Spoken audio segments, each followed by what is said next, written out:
Salam, hörmətli izləyicilər, dəyərli şagirdlər, necəsiz? Xoş gördük hər birinizi. Bugünkü dərsimizdə sizlər üçün Roma mövzusunun ardını izah edəcəm. Hansı ki, dünən Roma mövzusunun birinci hissəsini YouTube kanalıma yükləmişdim. İndi ikinci hissə haqqında məlumat verəcəm.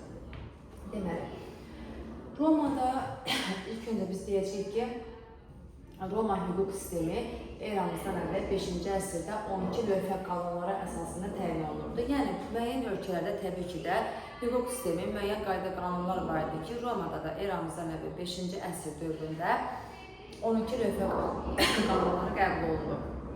12 lövhə qanunları hal-hazırda bəzi dəyişikliklərlə indi bu dəqiqə Azərbaycanda və digər ölkələrdə istifadə olunur. 12 lövhə qanunlarının mahiyyəti nə idi? Söhbət bundan gedir ki, burada biz deyəcəyik ki, əksiz sübuta yetirilməyənə qədər təqsirləndirilən şəxs günahkar hesab olunmurdu. Hakim əgər kimisə günahlandırırsa, onu dinləməyə məcbur idi və sonda həmin bu şəxsin sübutu əgər var idisə öz günahsızlığı haqqında onun günahsızlığı sübuta yetirilirdi. Yəni, hər hansı bir şəxs sadəcə olaraq suçlamayla, üstünə şər böhtan atmaqla həbsə alınmırdı. Gərək bütün bunların hamısı sübuta yetirilməlidir, faktlar və dəlillər əsasında. İndiki dövrümüzdə biz deyəcəyik ki, təbii ki də bu dəqiqədə hər hansı bir insanı cəzalandırarkən, həbsxanaya göndərərkən onların sübutu əsasında insanları həbsxanaya göndərirlər. Yəni, bu eramızdan əvvəl 5-ci əsrdə Romada yaranmış 12 lövhə qanunlarına irəli gəlirdi. Daha sonra, burada qeyd etmişəm ki, qul əməyi ordunu zəiflədirdi. Belə ki, eramızdan əvvəl 2-ci əsr dönəmində Romada ordu zəiflədi. Bunun səbəbi buydu ki, Romada təsərrüfatda qulların əməyindən istifadə olunurdu və bilirik ki, qulların əməyi pulsuz bir əmək idi və qulları işlədən şəxslərə, torpaq sahibkarlarına daha çox sərfəli idi. Çünki pulsuz işləyirdilər, bir parça çörək hesabına işləyirdilər. Amma nəticədə belə bir şey baş verdi ki, qulların əməyi ilə əldə olunan məhsullar daha sərfəli oldu və kəndlilər, hansı ki, onlar öz torpaqlarında işləyə bilmədilər. Belə ki, kəndli əgər əvvəl gedib torpağın sahibinin torpağında işləyirdisə, sahibkarın torpağında işləyib, məhsul əldə edirdisə, məhsulun bir qismini sahibkara, yerdə qalan qismini özünə qalırdısa, artıq kəndlinin əməyi sərf eləmədi, sərfəli olmadı torpaq sahibkarı üçün. Çünki torpaq sahibkarına qullar lazım idi, pulsuz işçi qüvvəsi lazım idi. Nəticədə nə baş verdi? Artıq kəndinin öz əməyinə olan marağı itdi, hətta öz torpağı olan kəndli belə başladı öz torpağını ucuz qiymətə quldarlara satmağa və bu da artıq gətirib çıxartdı nəyə? Ordunun zəifləməsinə. Çünki torpağı olmayan kəndə təbii ki, imkanı da yox idi və orduya gedən zaman kəndli öz atını, öz hərbi ləvazimatını, silahını təmin edə bilmirdi. Nəticədə nə baş verirdi? Kəndi orduya getmirdi və ordu zəifləyirdi. Belə olan halda ordunun yeni üsula yığmağa başladılar. Artıq əvvəlki qayda ilə, yəni ordunun kəndlilərdən yığılması qaydası yığışdırıldı. Ordunun yeni qayda əsasında belə ki, muzlu şəxslərdən, yəni pulla tutulmuş əskərlərdən yığılmağa başladılar. Və yığılmış ordu artıq dövlətə sədaqət andı içmirdi. Onları təşkil edən sərkərdələrə, onların komandalarına sədaqət andı içirdi. Və bu artıq sonraki dövrdə gəlib çıxaracaq ölkə ərazisində vətəndaş müharibəsinə. Amma ilk öncə danışmaq istəyirəm bu kənd təsərrüfatının zəifləməsindən və kəndlilərin öz əməyinə marağının itməsindən. Çünki bu artıq gətirib çıxartmışdı ölkə ərazisində aqrar münasibətlərin kənd təsərrüfatının zəifləməsinə gətirib çıxartmışdı. Belə ki, eramızdan əvvəl 133-cü ildə Tiberi Qraf adlı şəxs xalq tribunu seçildi. Biz bilirik ki, xalq tribunu plebeylərin müdafiəçisi idi. Xalq tribunu seçilən Tiberi Qraf belə bir qərar qəbul etdi ki, varlıların əgər əlində 250 hektardan artıq torpaq sahəsi varsa, 250 hektardan artıq olan hissə kəsilib götürülüb, pulsuz şəkildə yoxsullara paylansın. Buna təbii ki, Senat, yəni Ağsaqqallar Şurası öz etirazını bildirir. Lakin buna baxmayaraq, xalq yığıncağı Tiberi Qrafın verdiyi torpaq qanunu qəbul edir. Və bu torpaq qanununa əsasən kəndliyə verilmiş, yoxsullara verilmiş bu torpaqların hissəsi satıla bilməzdi. Yəni, kəndli bunu sata bilməzdi, qadağan edir.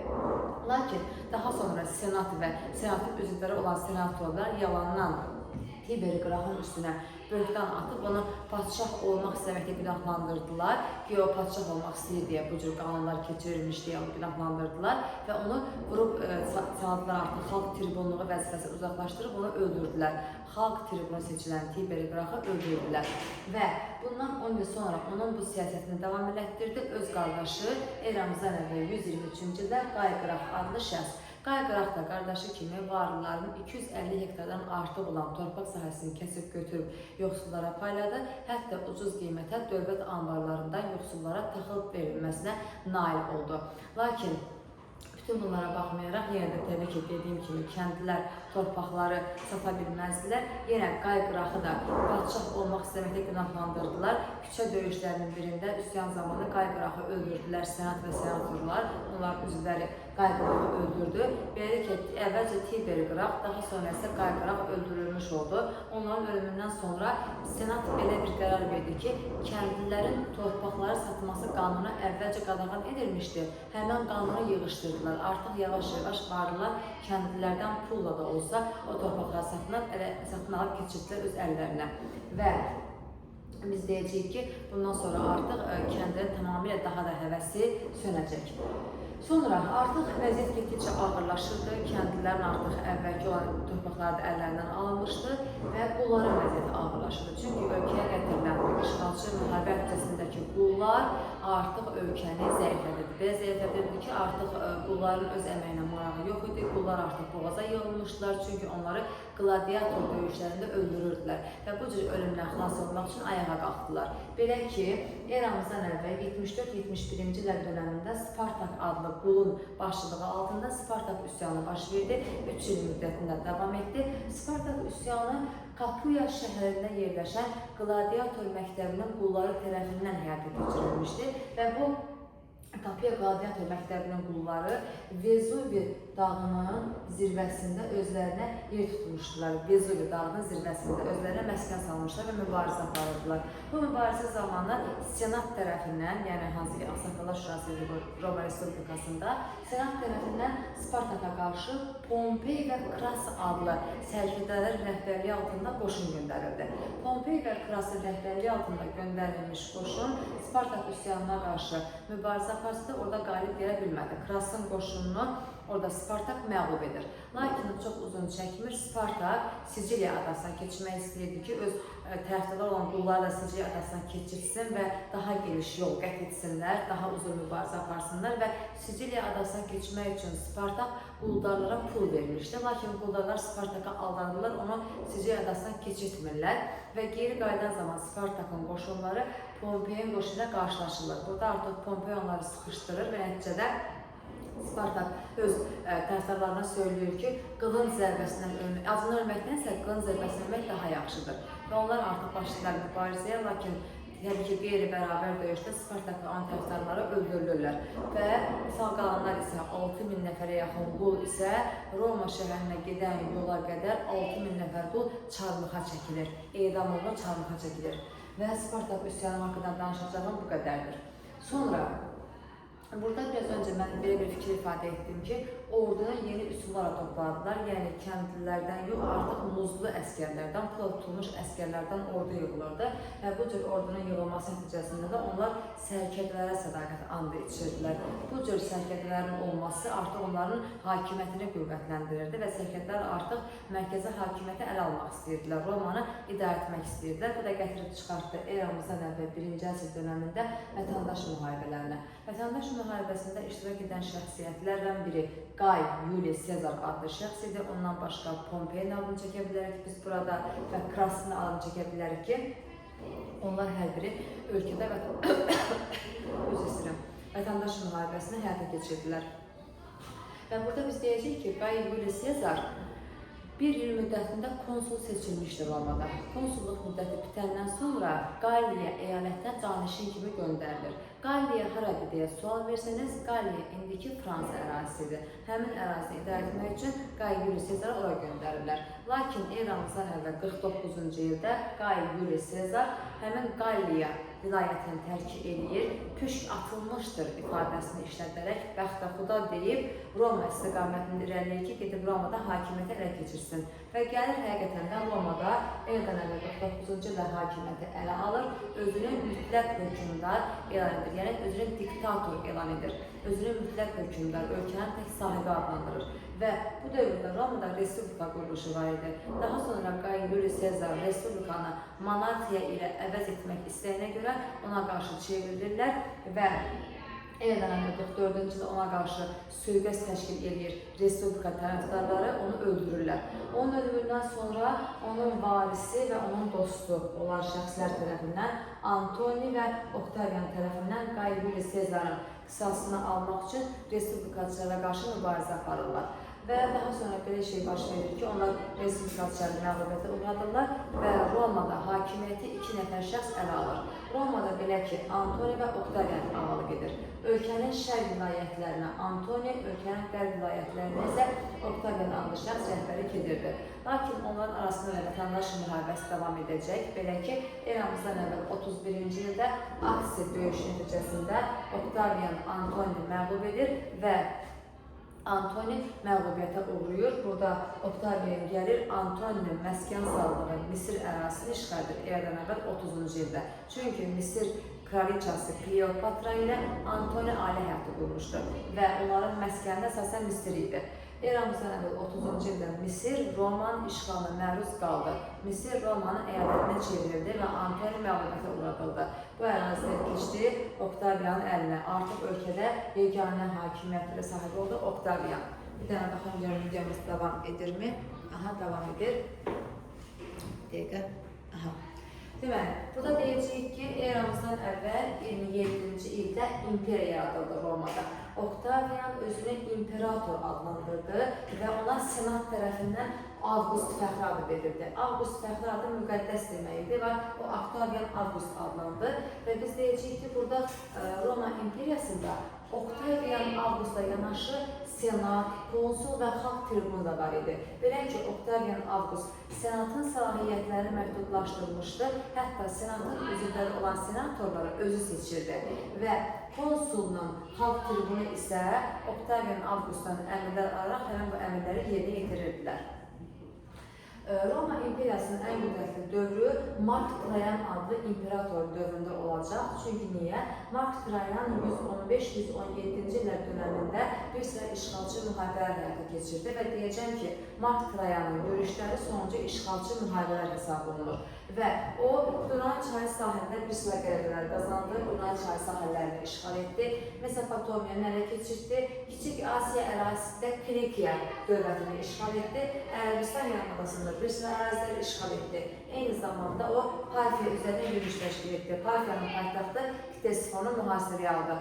Ktesifon daha sonraki dönəmdə biz öyrənəcəyik ki, bu şəhərin digər adı Mədain şəhəridir. Hətta, deməli, köhnə dərsliklər məlumat verirdi ki, Ktesifon şəhəri Qurt qapısı adlandırılırdı və ya Qurt şəhəri adlandırılırdı. Belə bir ifadə var idi köhnə kitablarda. Deməli, Ktesifon şəhərini mühasirəyə alır Mark Trayan, lakin Parfiyanın fəthini, Parfiyanın işğalını başlatdıra bilmir. Çünki digər işğal olmuş ərazilərdə üsyanların baş verməsi səbəbilə Mark Trayan geri qayıdır və o geri qayıtdığı üçün Parfiyanın işğalını tam həyata keçirə bilmir. Daha sonra burada biz digər imperiya nümayəndəsi, imperator deyəcəyik, haqqında danışacağıq Konstantin haqqında. Konstantin kim idi? Konstantin Roma imperiyasının imperatorlarından biri idi. Eramızdan əvvəl 330-cu ildə Konstantin paytaxtı Romanı sevmir deyə paytaxtı Romadan köçübdü Bizanti şəhərinə. Bizanti şəhəri, deməli, indiki hansı ki İstanbul şəhəridir həmənki ərazi, həmin Bizanti şəhərini öz adına uyğun olaraq Konstantinopol adlandırırdı. Və burada da biz deyəcəyik ki, ta onun hakimiyyətin sonuna qədər və sonraki dövrdə, ta ki Romanın süqutuna qədər paytaxt Konstantinopol olaraq qaldı. Və Biz burada deyəcəyik ki, hansı ki, mən sizdən keçən dəfə vurgulamışdım ki, eramızdan əvvəl 753-cü ildə Roma şəhərinin əsası qoyulmuş və 509-a qədər burada padşahlıq dövrü olmuşdu.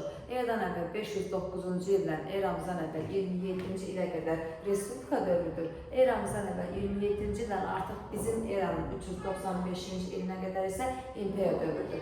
395-ci ildə sonuncu Roma imperatoru 1-ci Feodosinin ölümündən sonra artıq Roma imperiyası parçalanır iki hissəyə. Şərqi Roma və Qərbi Romaya. Şərqi Roma nədir? Hansı ki, sizin gələcəkdə öyrənəcəyiniz Bizans dövləti Şərqi Romadır. Həmin o Şərqi Romanın digər adı Bizans dövlətidir. Paytaxtı Konstantinopol şəhəridir. Şərqi Romanın ərazisinə daxil idi.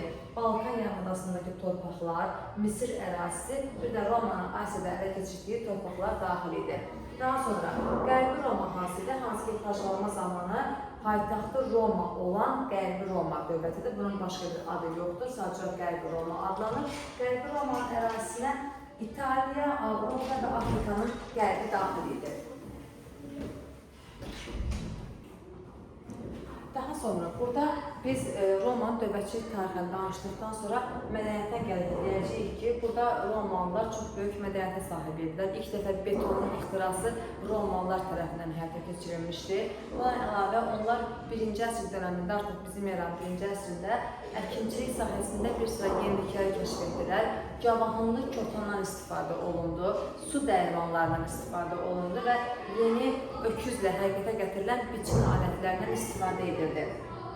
Daha sonra 2-3-cü əsrlər dövründə artıq quldarlıq quruluşu təsərrüfatı zəiflədirdi. Çünki artıq yeni kəşf olunmuş alətlər, yeni texnikalar qullara etibar etmirdilər onları verməyə. Çünki qullar sındırıb, qırıb dağıdırdılar. Bu da təsərrüfatı zəiflədirdi. Bu əməyindən artıq sərfəli deyildi istifadə. Artıq bu sərfəli olmadığı üçün də qulların əməyə marağı az idi və qulların əməyə marağını artırmaq üçün Romada belə bir qərar verildi ki, daxmalı qullar və kolonlar yaradıldı.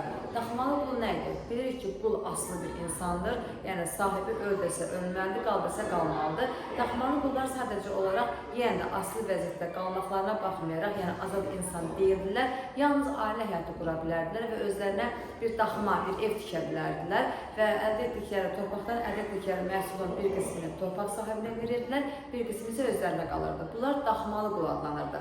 Bir də var kolonlar. Kolonlar kimlərdir? Əkinçilərdir. Azad insanlardır, kəndidir, əkinçi də azad insandır. O da özünün zaten evi var idi azad olduğu üçün və bu şəxslər aslı deyildilər. Onlar da torpaqdan əldə etdikləri məhsulun bir qismini torpaq sahibinə verirdilər, bir qismi isə özlərində qalırdı.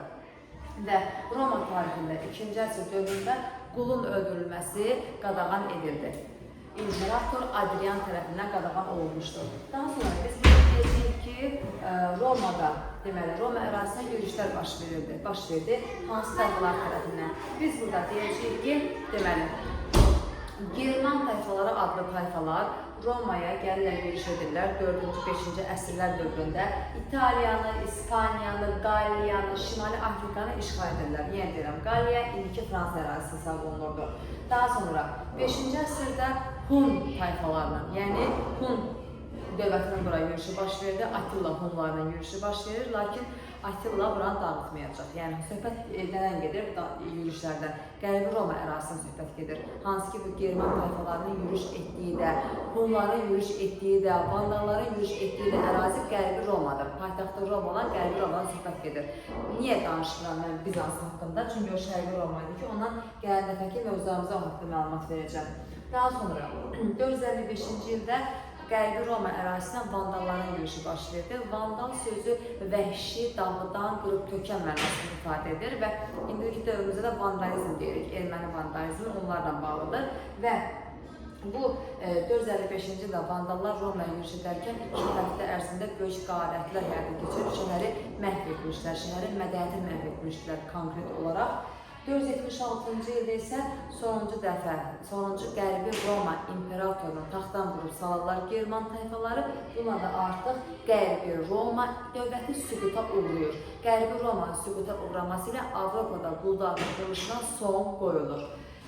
Bundan başqa nəyə vurmaq istəyirəm mən burada? Romanın mədəniyyəti haqqında məlumat vermək istəyirəm. Görün videomuz davam edirmi? Aha.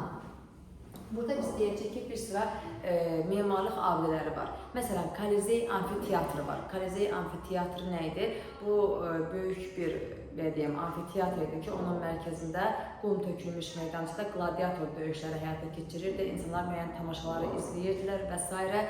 Daha sonra burada tikilmiş məbəd Panteon məbədidir. Biri var deyirəm Parfenon, biri var deyirəm Panteon. Parfenon məbədi Yunanistandaydı. Amma Panteon məbədi isə Romadadır və Panteon məbədi bütün tanrıların, Allahların məbədi hesab olunurdu. Bundan başqa memarlıqda Trayan sütunu deyilən bir sütun var. Uzun bir sütundur. Bu Mark Trayanın şərəfindən inşa olunmuşdur ki, onun qələbələri onun üzərində həkk olunmuşdur. Bir də biz deyəcəyik ki, zəfər tağları var. Zəfər tağları nədir? Qalib gəlmiş sərkərdə müharibədən geri qayıdarkən zəfər tağları adlı bir daş qapının altından gəlib ölkəyə keçib daxil olurdular. Daha sonra vurulacağın məqam nədir? Burada biz deyəcəyik ki, eramızdan əvvəl 1-ci əsrlər, bizim eranın 1-ci əsrinin başlanğıcı Roma poeziyasının qızıl əsri, qızıl dövrü adlandırılır. Çünki çox inkişaf var idi. Böyük Plini adlı şəxs təbiət tarixi əsərini yazmışdı. Daha sonra biz burada Roma tarixçilərindən Tit Livy adlı şəxsin adını çəkə bilərik. Tit Livy kim idi? Tit Livy söylürdü ki, tarix xəstə ağıl üçün ən yaxşı dərmandır. Ümumiyyətlə, mən sevirəm bu Tit Livy'ni, Yunanistanda Herodotu, Kankat olaraq. Yəni, onların həyat yaradıcılığına həqiqətən çox xoşuma gəlir onların. Hər bir şeyə xoşuma gəlir. Çünki tarixlə bağlı xüsusi məqamları vurguluyorlar. Bundan başqa Roma tarixində biz deyəcək ki, beton ixtirası, hansı ki, biraz öncə söyləmişdim beton ixtirasını, bir də dinlə bağlı məlumat vermək istəyirəm. Söhbət nədən gedir? Biz deyəcəyik ki, Romada çox tanrılıq var idi, çox tanrılıq. Və Romada baş tanrı Yupiter adlanırdı. Belə deyirlər baş tanrıya. Yunanistanda baş tanrı Zevs, burada baş tanrı Yupiter idi. Sonra deyəcək ki, burada bizim eranın artıq 1-ci əsrində xristianlıq dini yarandı və yayıldı. Xristianlıq dini İsa Peyğəmbər tərəfindən yaradılmışdı. İlk dəfə Fələstində bu dinin əsası qoyulmuşdu və Fələstində yayılmağa başlamışdı. Sadəcə olaraq bəzi imperatorlar xristianlıq dinini qəbul etmirdilər. Çünki İsa Peyğəmbərin nitqləri, söylədiyi fikirlər, yəni xristian dininin qayda qanunları imperator hakimiyyətinə qarşı çevrilmişdi. Ədaləti bərqərar etməyə çalışırdılar, zülmə qarşı çıxırdılar. Bu da təbii ki, imperatorların xoşuna gəlmirdi. Lakin biz deyəcəyik ki, nə qədər xoşlarına gəlməsə də belə 313-cü ildə imperator Konstantin tərəfindən xristianlara açıq şəkildə ibadət etməyə, öz dinlərinə sitayiş etməyə icazə verildi. Yəni, özü artıq ölümünün sonuna yaxın, öz dövrünün, öz həyatının sonuna yaxın, ölümə yaxın qəbul edir xristianlıq dinini. Yəni, xristianlıq dini hansı ki, belə söylədiyim, imperator Konstantinlə bağlıdır ki, hansı ki, onun dövründə biz deyəcəyik ki, ölkənin rəsmi dininə çevrilmiş olur. Sonra memarlıqda deyəcəyik ki, tağ üsulunun, sərdabələrinin inşası, günbəz kimi əyri xəttələr istifadə falan, bütün bunların hamısı Roma ilə bağlıdır. Roma haqqında bütün məlumatları verildi, sağ olun.